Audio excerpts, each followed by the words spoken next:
मित्रांनो, तुमचं पुन्हा एकदा GB स्टोरी टेलर या यूट्यूब चॅनलवर स्वागत आहे. आजच्या आपल्या गोष्टीचं नाव आहे पौर्णिमा. लेखक समीर गाडेकर.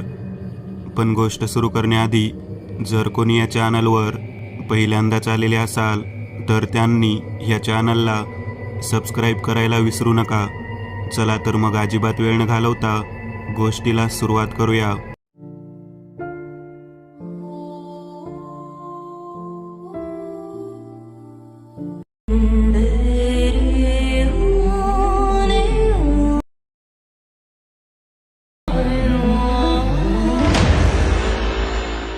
निरनिराळे हिंस्र प्राणी आणि अवाढव्य महाकाय वृक्षांनी वेढलेल्या खापर्डीच्या जंगलावर आज एक स्मशान शांतता पसरली होती. एक भयान पडछाया त्या भोवती गिरट्या घालत होती.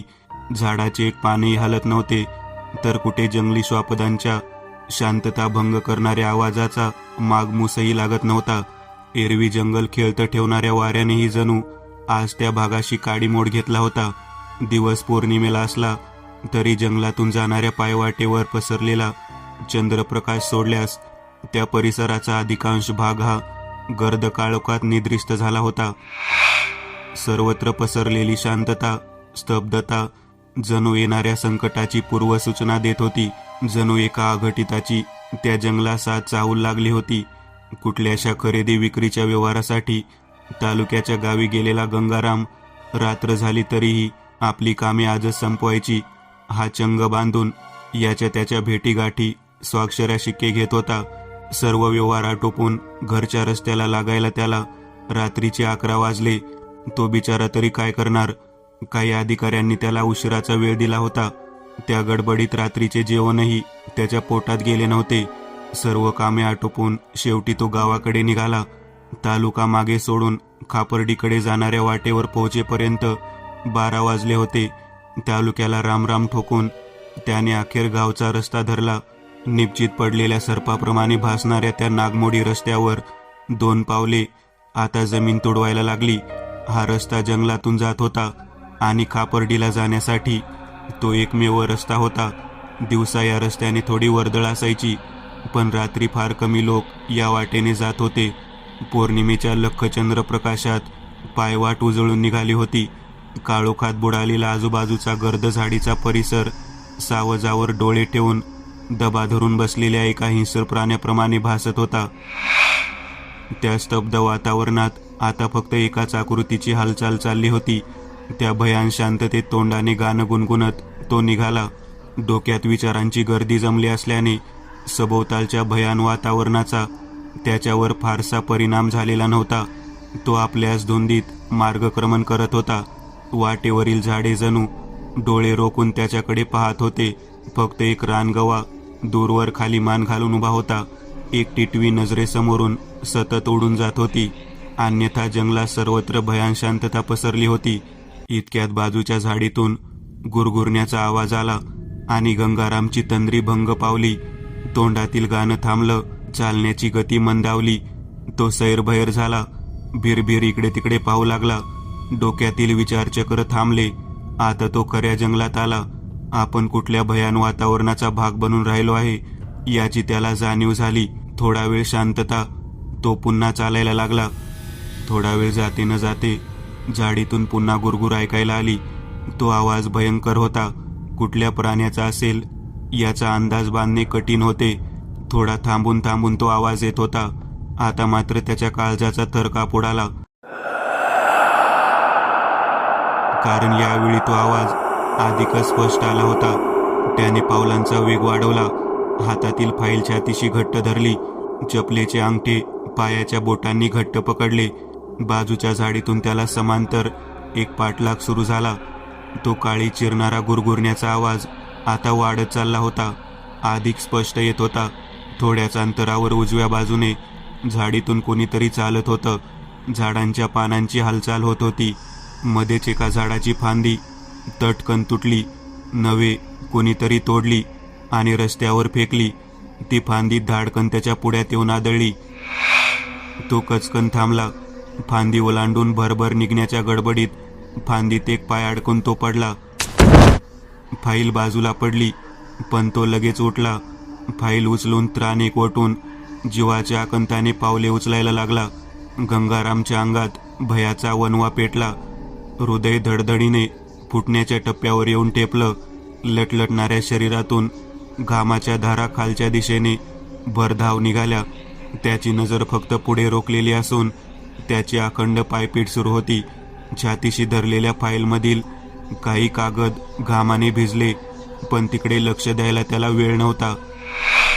तेवढ्यात मागे काही अंतरावर रस्त्यावर दानकणिक पाय ठेवल्याचा आवाज झाला. जमिनीवरील धूळ उडाली. गंगारामच्या काळजाचा ठोका चुकला. मागे वळून बघण्याची त्याची हिंमत होत नव्हती. दान दान पावले वाजत होती. मागून कोणीतरी चालत होतं. थोड्याच वेळात एक अजस्त्र सावली गंगारामच्या पुढे उमटली आणि ती त्याच्या सोबतीने चालायला लागली. त्या सावलीने जमिनीचा कितीतरी भाग व्यापला होता. ती सावली एवढी भयंकर आहे तर आपल्या मागे कोण असेल या भीतीने त्याची गाळण उडाली. धप धप आवाज करत 2 भारी भरकम पावले जमिनीत तुडवीत होते. आता गंगाराम जवळजवळ पळायला लागला, पण हातपाय लटपटायला लागल्याने त्याला धावणे कठीण होत होते.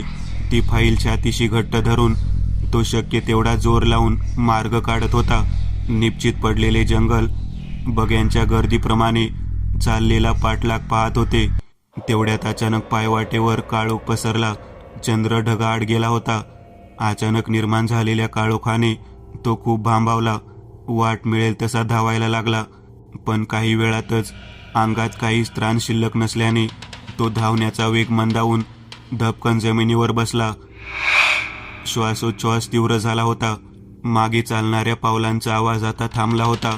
हिम्मत करून त्याने मागे वळून बघितले आणि भयाच्या अग्निकुंडात त्याचं शरीर भडकायला लागलं. दूरवर रस्त्याच्या मधोमध एक प्रचंड आकार असलेली काळी आकृती बसलेली होती. जमिनीवर हात आपटत होती.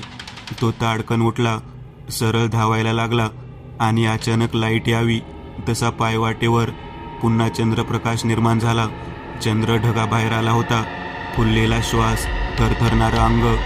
त्याचा वेग थोडा मंदावला. पाठलाग बंद झाल्याने त्याला थोडं हायसं वाटलं. तो दोन्ही हात गुडघ्यावर टेकवून कमरेतून वाकून जोरजोराने दम टाकायला लागला. थोडा वेळ शांततेत गेला. तो जमिनीकडे पाहत तसाच उभा होता. तेवढ्यात दान दान कुणीतरी धावत येत असल्याचा आवाज मागे निर्माण झाला. क्षणाचाही विलंब न लावता त्याच्या पायाने पुन्हा वेग पकडला आणि काही वेळातच पुढ्यात पुन्हा ती भयंकर सावली निर्माण झाली. जंगलात अचानक निर्माण झालेल्या त्या अवाढव्य आकृतीची जीभ गंगारामच्या नरडीचा घोट घेण्यासाठी आसुसलेली होती. तर इकडे एक निष्पाप निराधार जीव प्राण वाचवण्याच्या केविलवाण्या धडपडीत गुंतला होता. थोडा वेळ गेला.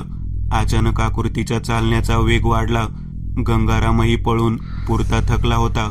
तेवढ्यात एक टोकदार नखे असलेला केसाळ पंजा धाडकन गंगारामच्या पाठीवर धडकला. त्या जोरदार आघाताने गंगाराम जागेवरून उडून थोडा दूर फेकल्या गेला. तो पोटाच्या भारावर जमिनीवर ओनवा पडला.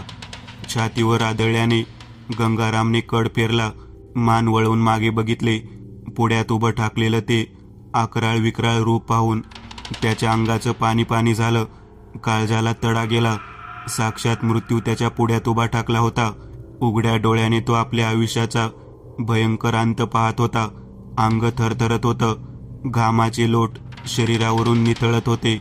एवढा वेळ पाठलाग करणाऱ्या आकृतीचं पूर्ण रूप आता स्पष्ट झालं होतं.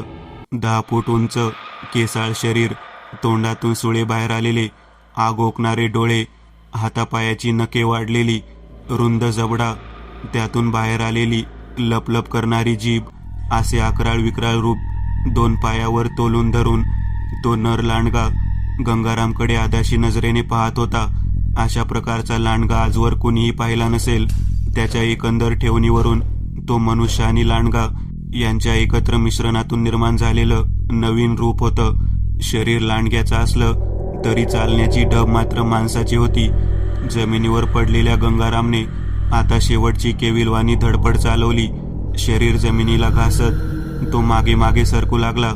त्याचं संपूर्ण अंग धुळीने माखलं. तो लांडगा जागीच उभा राहून एकटक गंगारामकडे पाहत होता. कुठलीही हालचाल करत नव्हता. घासत घासत थोडं अंतर गंगारामने पार केलं. तेवढ्यात त्या अकराळ विक्राळ शरीराने चंद्राच्या दिशेने तोंड करून जोरात एक कोलेकोई दिली. प्रचंड आवाजाने जंगल हादरलं. झाडावरील वटवागळं आकाशात उडाली. त्या लांडग्याने दोन्ही हात आळीपाळीने आपल्या छातीवर आपटायला सुरुवात केली आणि दान दान पावले टाकत तो गंगारामकडे निघाला. गंगारामने आता संपूर्ण शरणागती पत्करून आपले डोळे गच्च मिटले. लांडग्याने एक हात गंगारामच्या छातडावर ठेवून त्याची मान जबड्यात धरून त्याच्या नरडीचा घोट घेतला. रक्ताच्या चिळकांड्या उडाल्या. शरीराची तडफड झाली. काही वेळातच एक निष्पाप जीवाची केविलवाणी धडपड शांत झाली. हातातील फाईल बाजूला पडली. फाईलमधली कागद रक्ताने लाल झाले तर काही कागद वाऱ्यावर फडफड करत उडायला लागले. न केलेल्या पापाची शिक्षा त्याने भोगली आणि पौर्णिमेच्या दिवशी जंगलाच्या वाटेने जाण्याची केलेली चूक, त्या चुकीची किंमत त्याने चुकवली. निष्प्राण शरीराचे लचके तोडत असलेले हे धूळ थोड्या वेळात पुन्हा 2 पायांवर उभं राहिलं. चंद्राकडे पाहून त्याने पुन्हा जोरात कोल्हेकुई दिली आणि तुटलेले हातपाय धरून ते जंगलात इतरत्र निघून गेलं. एक भयान शांतता, एक लाचार स्तब्धता. त्या गर्द काळोखात चंद्राच्या साक्षीने चाललेला एक खेळ आता संपला होता. खापर्डीच्या जंगलात अचानक पेटलेला भयाचा वणवा आता विझला होता. अचानक प्रकट झालेल्या नरलांडग्याने आपला पहिला बळी घेतला होता. गावावर ओढवलेलं संकट आता जंगलात बेधुंद फिरत होतं. जणू आपल्या आगमनाची दवंडी ते जाहीरपणे पिटत होतं. तिकडे गावाबाहेरील कित्येक वर्षांपासून बंद असलेल्या एका जुनाट वाड्यात 15 दिवसापूर्वीच एक नवीन जोडपं राहायला आलं होतं. गावाच्या अगदी बाहेर असलेला तो वाडा कित्येक वर्षांपासून बंद होता. त्याचा मालक तालुक्याला राहायला गेला होता. एक राखणदार फक्त त्या वाड्याची काळजी घेत होता. त्याचं नाव जनार्दन. तो आता म्हातारा झाला असल्याने गावातील सगळे लोक त्याला जनाबाबा म्हणायचे. गावात त्याची चांगली ख्याती होती. तो एक जुना गाजलेला शिकारी होता. मालकाचा निरोप येताच त्याने वाडा झाडून स्वच्छ करून घेतला. अजय आणि प्रिया यांचा काही महिन्यापूर्वीच विवाह झाला होता. अजय इंजिनियर होता. तालुक्याला त्याची साईट सुरू होती. राहण्याची सोय म्हणून गावातील जुना वाडा त्याला विनामूल्य उपलब्ध करून देण्यात आला होता. अजयच्या एका वरिष्ठांच्या मालकीचा तो वाडा होता. आज पौर्णिमेच्या पूर्ण प्रकाशात तो वाडा न्हावून निघाला होता. अजय रात्री उशिरा घरी येणार होता.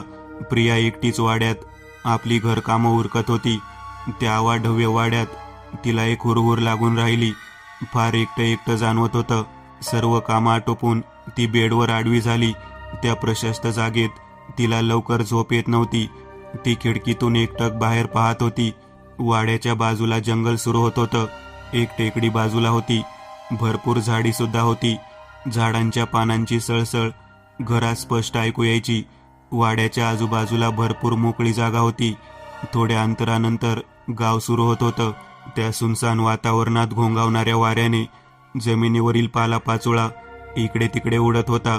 निर्मनुष्य वस्तीप्रमाणे भयान शांतता या वाड्याच्या परिसरात रात्रीच्या वेळी निर्माण होत होती.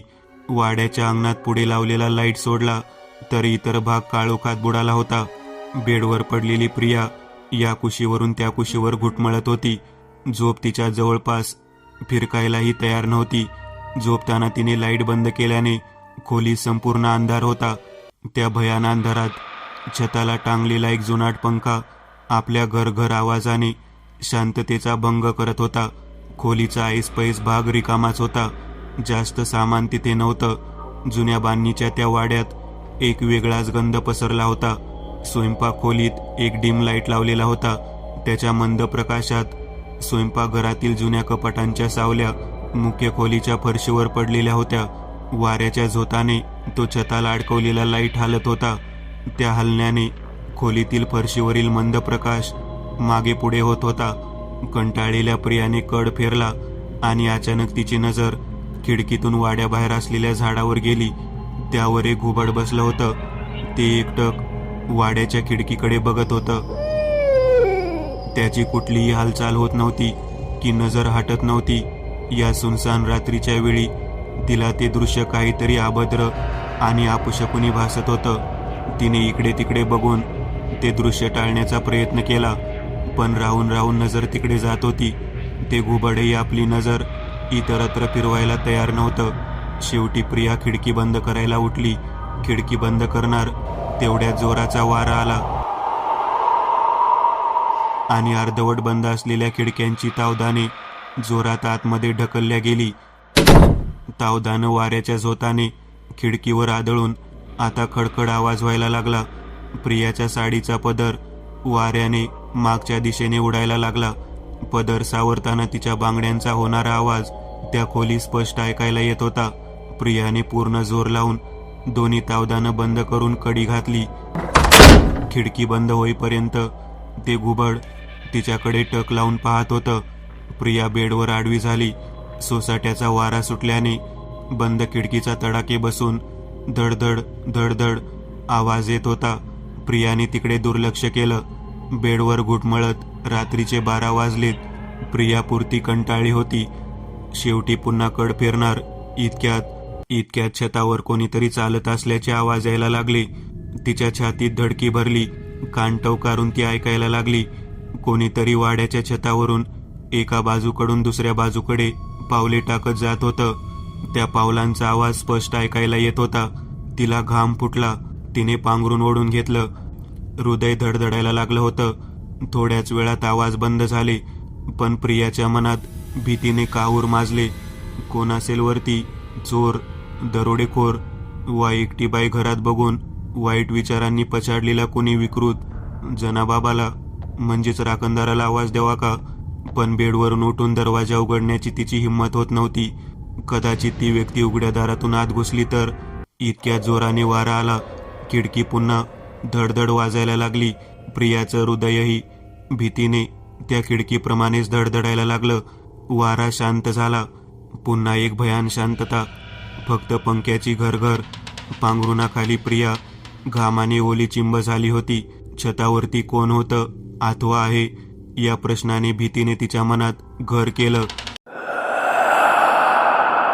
वातावरण आता शांत होतं. तीव्र झालेला श्वासोच्छ्वास सामान्य करण्याचा ती प्रयत्न करत होती.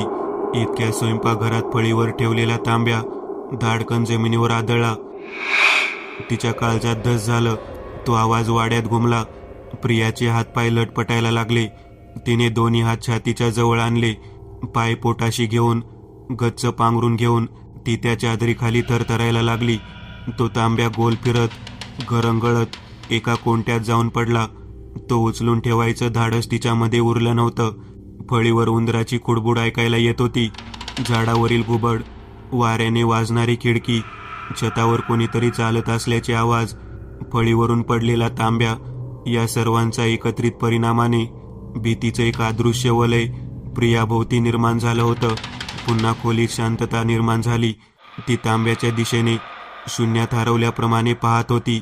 तिकडे टक लावून पाहत असताना अचानक तिची चादर त्या किर्र अंधारात कोणीतरी मागून ओढत होतं. प्रियाच्या अंगाचं पाणी पाणी झालं. पांघरुणात हालचाल जाणवायला लागली.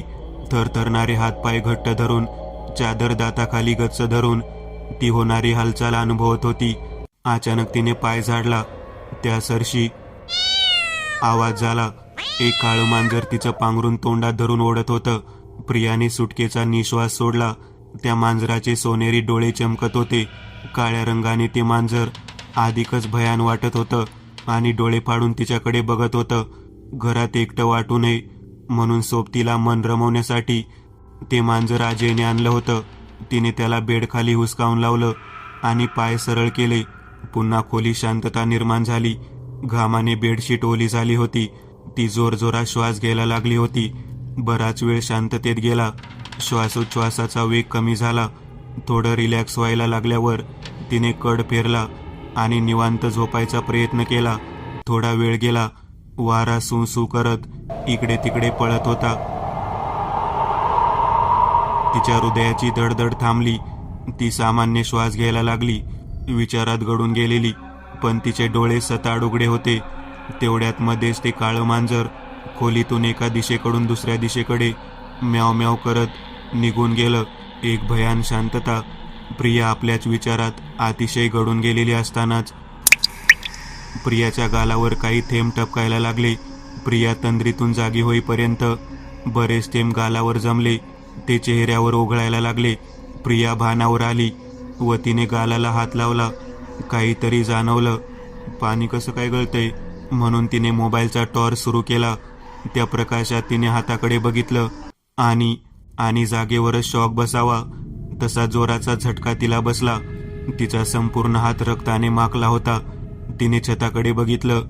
त्या जुनाट वाड्याच्या छताला एक छिद्र असावं, त्यातून रक्त टपकत होतं. डोळे फाडून त्या पडणाऱ्या थेंबाकडे पाहत असतानाच एक वस्तू त्या छिद्रातून बेडवर पडली. प्रियाने आपल्या टॉर्चचा झोत त्या वस्तूवर वळवला. ती किंचाळणार तेवढ्यात तिची दातकिळी बसली. घामाची लोट, हृदयाची धडधड, जोरात चाललेला श्वासोच्छ्वास, एकमेकात घट्ट अडकून बसलेले दात. या परिस्थितीत बसलेली प्रिया मूर्छित होण्याच्या पातळीपर्यंत पोहोचली होती. कारण छतातून गळणाऱ्या त्या रक्तासोबत पडलेली ती वस्तू म्हणजे एक रक्ताने माखलेली मानवी करंगळी होती. प्रियाने ती बेड बाहेर फेकली. पांघरुणाखाली जाऊन सर्वांग झाकून घेऊन घामाच्या थारोळ्या थरथरत ती पायकुशीत घेऊन पडली. थोडा वेळ जाते न जाते तो छतावरून पुन्हा कोणीतरी चालत असल्याचे आवाज यायला लागले. आतापर्यंतच्या भयानकतेत तग धरून असलेली प्रिया आता भय असह्य होऊन भोवळ येऊन बेडवर पडली होती. तिच्या सहनशीलतेवर आता पूर्णविराम लागला होता. एव्हाना सकाळचे 4 वाजले होते. गावाच्या सुनसान पडलेल्या रस्त्यावरून 2 पावलं आता वाड्याच्या दिशेने वळली होती. सकाळी 4:30 वाजताची वेळ. निर्मनुष्य वस्तीप्रमाणे निपचित पडलेल्या गावाला अजून जाग आली नव्हती. रस्त्यावरील पालापाचोळा हवेने इकडून तिकडे उडत होता. मध्येच अंगणात झोपलेलं एखादं म्हातारं खोकत होतं. एखादं कुत्रं विवळून पुन्हा शांत होत होतं. सुनसान रस्त्यावर चालणाऱ्या व्यक्तीने अंगात कोट, काळे बूट घालून हातात बॅग घेतली होती. त्याच्या फक्त बुटांचा टकटक आवाज वातावरणात फिरत होता. त्या व्यक्तीने काही अंतर पार केले तोच एकाएकी रस्त्यावरील 10-12 कुत्र्यांनी घोळका करून भुंकत भुंकत या व्यक्तीचा पाठलाग चालवला. त्या व्यक्तीला मात्र काहीही फरक पडला नाही. चालण्याचा वेग मंदावला नाही. कुत्र्यांकडे नजर सुद्धा फिरवली नाही. शेवटी ती कुत्री आपले भुंकणे कमी करून हळूहळू मागे सरकायला लागली. ती पावलं आता वाड्यावर पोहोचली आणि लगेच वाड्याच्या दारावर जोरदार धाप पडली. धाड-धाड वाजत असलेल्या दाराच्या आवाजाने प्रिया शुद्धीवर आली. घाबरी गोबरी झाली. कोण असेल एवढ्या सकाळी? कदाचित रात्री घरावरून चालणारी व्यक्ती. नाही, त्या भयंकर कल्पनेनेच ती घाबरली. अंगाला कापरं भरलं. पण दरवाजा उघडणे भाग होते. तिने अवसान गोळा केलं. बेडवरून उठून दारापर्यंत जाईपर्यंत तिचं काळीज धडधडत होतं. दाराची कडी उघडताना तिचे हातपाय थरथर कापत होते. दरवाजा उघडला. समोर अजय उभा होता. पटकन त्याच्या गळ्यात पडून प्रिया रडायला लागली. अजयला काय झाले हे कळेनासे झाले. तिचे केस अस्ताव्यस्त झालेले होते, तर अंगाला घामाचा वास येत होता. अंग गरम वाटत होतं. अगं काय झालंय अशी एकदम? अजय, मला नाही राहायचं या घरात. का, काय झालं? प्रिया काही बोलण्याच्या स्थितीत दिसत नव्हती. अजयने तिला बेडवर बसवले. पाणी आणून पाजले. शांत झाल्यावर त्याने सर्व खुलासा केला. घडलेला सर्व प्रकार प्रियाने अजयकडे कथन केला. ते ऐकून त्यालाही धक्का बसला. तिचे अंग तापले होते. अजयने धीर दिला, पण तो स्वतः काळजीत पडला. अजय आल्याने प्रियाला हायसं वाटलं. ती थोडी सावरली. चेहऱ्यावर पाणी मारलं. थोडं बरं वाटलं. थोडा वेळ अजयच्या मांडीवर डोकं ठेवून पडून राहिली. थोड्या वेळाने आंघोळ करून आता ती घरकामाला लागली. अजयने राखणदार जनाबाबांकडे घडल्या प्रकाराबद्दल विचारणा केली असता रात्री कोणीही व्यक्ती त्यांच्या नजरेस पडली नाही हे त्याने सांगितले. अजय छपरावर गेला. तिथे ठिकठिकाणी रक्ताचे डाग दिसत होते. ते पाहून अजयला आश्चर्याचा धक्का बसला. तो विचारात मग्न होऊन एकटक त्या डागांकडे पाहत असताना अजय, एक जोराने ओरडण्याचा आवाज त्याने ऐकला. तो सरसर खाली उतरून घरात गेला. हातात झाडू घेतलेली प्रिया थरथर कापत उभी होती. का ग, काय झालं? प्रिया काहीही बोलली नाही. तिने फक्त बोटाने कचऱ्याकडे इशारा केला. कचऱ्यात ती करंगळी पडली होती. अजयने करंगळी उचलली. बाहेर जाऊन तो विचार करत बसला. पोलीस बोलावले तर वेळ द्यावा लागेल. स्टेशनला चक्रा घालाव्या लागतील. पोलिसांचा ससेमिरा सुरू होईल. आपलं रात्री अपरात्री घरी येणे, अशात प्रियाला या वाड्यात एकत्र ठेवणे म्हणजे जीवाला धोका पत्करण्यासारखं आहे. अखेर त्याने ती करंगळी वाड्याबाहेरील रस्त्याच्या बाजूला असलेल्या नाल्यात फेकली आणि प्रियाला माहेरी पाठवण्याचा विचार पक्का करून तो आत गेला. प्रियाने सुद्धा तो प्रस्ताव स्वीकारला आणि बॅग भरून संध्याकाळी तिची रवानगी माहेरी झाली. छताचं छिद्र त्याने बुजवून घेतलं. प्रिया जाताना खूप रडत होती. अजयला सुद्धा वाडा सोडून इतरत्र राहण्यासाठी विनवणी करत होती, पण त्याचा नाईलाज होता. एवढ्या लवकर दुसरी चांगली जागा मिळणार नव्हती, म्हणून त्याने कसेबसे प्रियाला समजावले आणि लवकरच दुसरी रूम मिळाल्यानंतर तुला कळवतो असे सांगून तिची समजूत घातली. तेव्हा प्रियाने अजयचा निरोप घेतला आणि आता अजय त्या वाड्यात एकटाच उरला होता. तिकडे सकाळी कामावर निघताना गावातील ज्या चहाच्या टपरीवर अजय थांबत असे तिथे रात्री जंगलात घडलेल्या प्रकरणाची चर्चा चालली होती. रक्ताच्या थारोळ्यात पडलेले मानवी अवयव पाहून तिथून जाणाऱ्या काही वाटसरूंनी ती बातमी पोलिसांमध्ये दिली. पोलिसांनी चेहरा आणि बाजूला पडलेल्या फाईलमधील कागदपत्रांवरून संबंधित व्यक्तीची ओळख पटवली. गंगारामचा जंगलातील रस्त्यावर कुठल्याशा प्राण्याच्या हल्ल्यात मृत्यू झाल्याची बातमी गावात हा हा म्हणता पसरली. गाव हळहळला. आधीच घाबरलेल्या अजयने प्रकरणात जास्त लक्ष न देता कामाची वाट धरली. काही दिवस शांततेत गेले. काही विशेष घडलं नाही. एक दिवस रात्री 10 ते 11 वाजेपर्यंत मोबाईलवर गाणी ऐकत बसलेला अजय आतमध्ये गेला आणि बेडवर आडवा झाला. त्याला झोप येत नव्हती. मोबाईलवर विविध गोष्टी चालता चालता अखेर रात्री 12 वाजले. मोबाईल बाजूला ठेवून त्याने कड पेरला, पांघरून अंगावर ओढले. थोड्या स्तब्ध शांततेनंतर अचानक छपरावरती कोणीतरी चालत असल्याचे आवाज यायला लागले.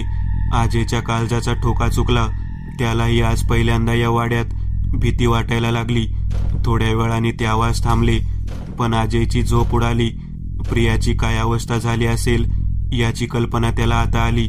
बाहेर जाऊन बघण्याची त्याची हिंमत होत नव्हती. तो निश्चित पडून राहिला. सकाळी 4च्या सुमारास पुन्हा छपरावरून कोणतरी चालत असल्याचा आवाज आला आणि काही वेळाने तो बंद झाला. रात्रभर अजयच्या डोळ्याला डोळा लागत नव्हता. तो सकाळी लवकर बाहेर आला. छपरावर गेला. ताज्या रक्ताचे डाग तिथे आजही पडलेले होते. त्याने पुन्हा एक वार जनाबाबास विचारले. त्याने पुन्हा रात्री वाड्यावर कोणीच आलं नसल्याचं सांगितलं. सुन्न झालेल्या चेहऱ्याने अजय कामावर गेला. दिवसभर डोक्यात एकाच विचाराचं चक्र फिरत होतं. इतर कामात लक्ष लागत नव्हतं. दिवसामागून दिवस जात होते. काही दिवस शांततेत जायचे, तर एका विशिष्ट दिवशी पुन्हा तोच प्रकार घडत होता.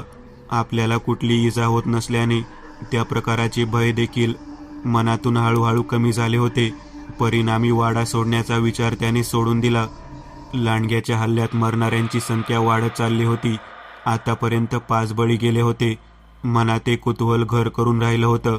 अजयने सुरुवातीपासून घटना घडणाऱ्या दिवसांच्या सर्व तारखा तपासून पाहिल्या. हा सर्व प्रकार पौर्णिमेच्या रात्री घडत असल्याचा निष्कर्ष त्याने काढला. अखेर त्याने या प्रकरणाचा छडा लावण्याचा निश्चय केला. पौर्णिमेचा दिवस उजाडला. चंद्राचा लख्ख उजेड पडून मंद वारा सुटला होता. वाऱ्याने होणारी झाडांच्या पानांची सळसळ ऐकायला येत होती. मोकळ्या परिसरात असलेला तो वाडा चारा खाऊन बागुल करत बसलेल्या प्राण्याप्रमाणे शांत भासत होता. जेवण करून अजय बेडवर आडवा झाला. आज मुद्दाम तो मोबाईलमध्ये 12 वाजण्याची वाट बघत होता. काहीतरी विचार त्याने मनाशी पक्का केला होता. थोडी भीतीही वाटत होती. या कुशीवरून त्या कुशीवर घुटमळत होता. अखेर 12 वाजले. मोबाईल बंद करून बाजूला ठेवला. पांघरून ओढून शून्यात नजर हरवून तो छताकडे बघत राहिला. काही वेळ गेला आणि छतावर एक पाऊल वाजलं. अजय ताडकन तंद्रीतून बाहेर आला. त्याच्या काळजात दुगदुग सुरू झाली, पण आज त्याने भीतीवर नियंत्रण ठेवण्याचा आटोकाट प्रयत्न केला. छतावरून पावलं चालत होती. आता परीक्षेची वेळ आली होती. खरंच आपण करतोय ते योग्य आहे का? जीवावर बेतेल का? की सोडावा विचार आणि गप्प पडावं? जसं इतर पौर्णिमेला आपण पडलो होतो. मनात चलबिचल माजली होती. शेवटी मनावर विजय मिळवून घाबरतच तो उठून बसला. थोडा वेळ तसाच बसून राहिला. शेवटी पूर्ण हिंमत गोळा करून पांघरून बाजूला केले व दाराकडे निघाला. दरवाजाची कडी काढताना त्याचे हात थरथरत होते. तो ओसरीत आला. खाली उतरून अंगणात जायची त्याची हिंमत होत नव्हती. श्वास फुलला होता. हृदय उडत होतं. कुठल्या तरी संकटास आव्हान देण्यास तो निघाला होता. जीवावर बेतणारी गोष्ट करण्यास निघाला होता. कुठला भयानक अनुभव घेण्यासाठी तो आज सिद्ध झाला होता याची त्याला जाणीव होती. तो थोडा वेळ तिथे शांत उभा राहिला. एक दीर्घ श्वास घेतला आणि हळूहळू खाली उतरायला लागला. वाड्याच्या पुढल्या भागात अंगणाच्या एका टोकाला न्हाणीघर होतं, जे जनाबाबाच्या वापरासाठी होतं. त्या न्हाणीघराच्या दिशेने तो दबकत हळूहळू पावलांचा मुळीच आवाज न करता निघाला. छतावरील व्यक्ती आपल्याला बघत असेल का या विचाराने त्याची धडधड वाढली. ओसरी ते वाड्याच्या दुसऱ्या कोणत्याला असलेलं न्हाणीघर, यातील अंतर त्याला कित्येक मैलांप्रमाणे भासत होतं. तो अखेर न्हाणीघरात शिरला. त्याला छप्पर नव्हते. आतमध्ये भिंतीला पाठ टेकवून तो उभा राहिला. थरथरत्या अंगाला थोडा आधार मिळाला. श्वास रोखून उभा राहिला. अखेर तो भयानक क्षण आला. मान फिरवली. मनाचा हिया करून त्याने छतावर बघितले आणि ते दृश्य बघून अचानक आगीचा भडका उडावा त्याप्रमाणे एक भीतीचा वणवा त्याच्या हृदयात पेटला. त्याच्या शरीराचं हाड ना हाड थरथरायला लागलं. हृदय ताडताड उडायला लागलं. शरीरातून ओघळणारे घामाचे थेंब जमिनीवर टपकायला लागले. भीतीने अर्धमेलं झालेलं ते शरीर डोळे फाडून छताकडे बघतच राहिलं. 10 फूट उंचीचं एक अकराळ विक्राळ रूप छताच्या मध्यभागी बसलेलं होतं. संपूर्ण केसाळ. शरीरावरील लव चंद्राच्या प्रकाशात चमकत होती. पाठमोरा बसला असूनही भयंकर आकारामुळे ते रूप अतिशय क्रूर आणि भयानक वाटत होतं. तो काहीतरी खात होता. त्याच्या तोंडातून ओघळणारं रक्त त्याच्या हातावरून खाली सांडत होतं. खात असताना इकडे तिकडे तो बघत होता. सुळ्यासारखे दात आणि एक डोळा दृष्टीस पडत होता. अंगावर काटा आणणारा तो भयंकर जबडा सतत उघडझाप करत होता. समोरून बघितल्यास तो किती भयंकर असेल याची कल्पनाच न केलेली बरी. संपूर्ण शरीराने लांडगा दिसत असलेला तो प्राणी माणसाप्रमाणे दोन्ही पाय खाली मोकळे सोडून आरामात बसला होता. काळजाचा थरकाप उडवणारं ते अमानवीय रूप जणू त्या रात्रीवर हुकूमत गाजवत होतं. आजे थरथरणाऱ्या शरीराने सारा प्रकार बघत असतानाच नर लांडग्याने अचानक एक हात बाजूला केला. त्या हातात त्याने 5 बोट असलेला एक मानवी पंजा धरला होता. त्यातून रक्त ओघळत होते. त्या पंजाचं मांस तोडून तो खात होता. ते पाहून अजयची वाचाच गेली. भीतीने गारटून गेलेल्या अजयच्या शरीराची कुठलीही हालचाल होत नव्हती. संपूर्ण शरीर शीन पडले होते. डोळे पांढरे फटक पडले. पायातील त्राण संपले. आता इथे जास्त वेळ थांबण्यात अर्थ नाही हे कळून अजय आता घरात शिरायच्या विचारात होता. भीतीने लुळं पडलेलं शरीर त्याने ताठ केलं. त्याच्या शरीराची हालचाल झाली तशी त्या हालचालीने धक्का लागून बाजूच्या भिंतीवर ठेवलेली लोखंडी बकेट धाडकन न्हाणीघराच्या फरशीवर आदळली. रात्रीच्या सुनसान वेळी तो आवाज संपूर्ण वाड्यात घुमला आणि त्या आवाजासरशी त्या नरलांडग्याने झटकन मागे वळून बघितले. रागाने भडकलेला चेहरा, डोळ्यातून आग ओकत होता. त्याच्या खाण्यात व्यत्यय आला होता.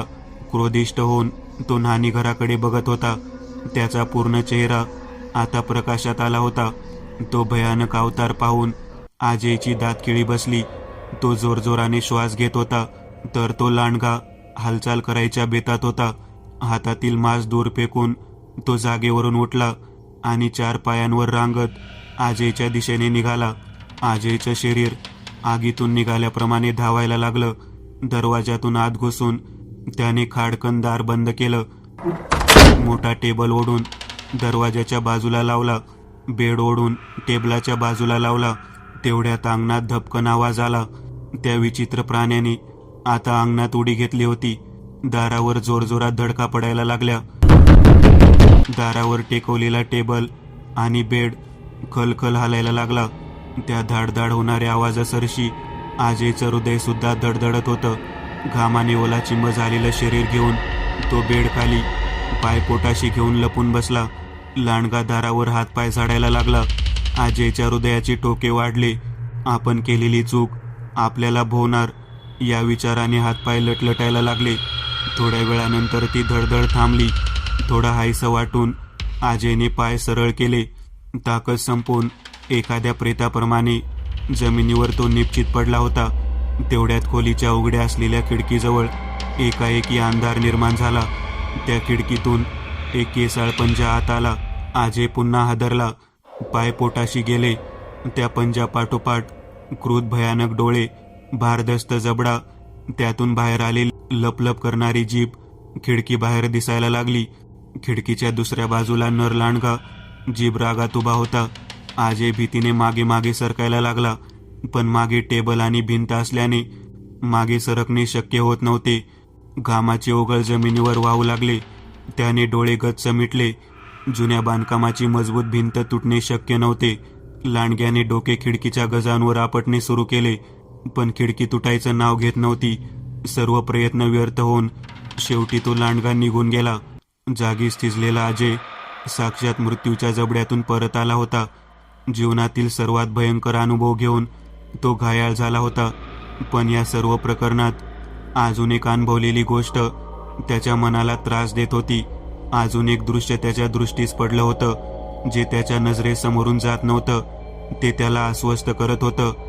काय होतं ते दृश्य? असं काय त्याने पाहिलं होतं?